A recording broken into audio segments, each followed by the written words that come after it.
Welcome. I'm Morgan Tracy J, the founder of His Daughter's Closet Women's Empowerment Ministry. And in this video, I want to talk to you all about the power of singleness. If you're new here, I want to just go ahead and let you know I am a single woman. But in the first few years of my singleness, guess what? I did not see any power in it, and I was just trying to rush it away.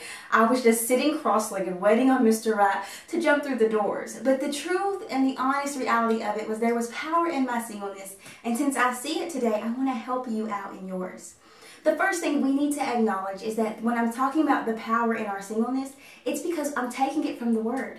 It tells us in 1 Corinthians chapter 7, verse 34, the difference between a married woman and an unmarried woman. The married woman focuses on pleasing her husband, while the unmarried woman focuses on pleasing the Lord and being holy in her body and in her spirit.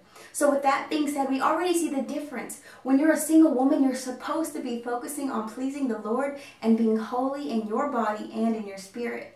What that means by body, that just means you're releasing those things that are no longer good for your body. You're no longer playing with those secret sins. You're overcoming those mountains. I want to tell you, when you are being holy in your body, that means the things that once held on to you, they don't anymore. You're not playing with masturbation or pornography anymore. You're actually saying, Lord, I want to be pleasing to you, because God is the power and influence of good. And when you decide to please the Lord, guess what happens? You start doing good. That's when you get holy in your body, and that's when you get holy in your spirit. The Spirit is our inward man, and we all know about the Holy Spirit, I'm sure. But what I want to tell you is the Holy Spirit lives within us, but it starts to reflect outward. It starts to reflect in our ideas, our characteristics, our morals, our actions. And so I want to tell you, the big purpose of your singleness is that that Holy Spirit will begin to reflect in you, in your ideas and your passions. And guess what? It's going to lead you to your God-given purpose. Each one of us have a purpose on this earth. We all have a purpose that God created us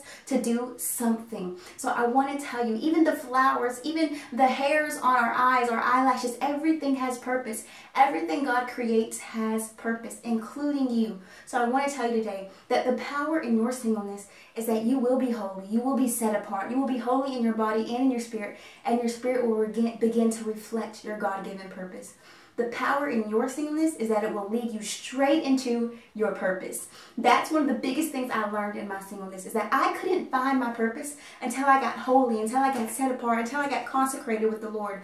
Then I ran into my purpose and said, oh my gosh, my purpose was sitting in my singleness that whole time. There was power in my singleness, and I want to tell you that today too. There is power in your singleness, and God is saying in this time, He is going to lead you into your purpose. You don't have to wait on your husband. You don't have to wait for okay from someone except the Lord. The Lord is using this singleness as a gift to propel you into your purpose. So I pray you got blessed by this, guys. I hope this uplifts and empowers you. And the power in your singleness is because, guess what? You're single. You're set apart. Your focus is a lot different than a married woman. And with that being said, hone in on it and please the Lord, because He's going to lead you straight into your purpose.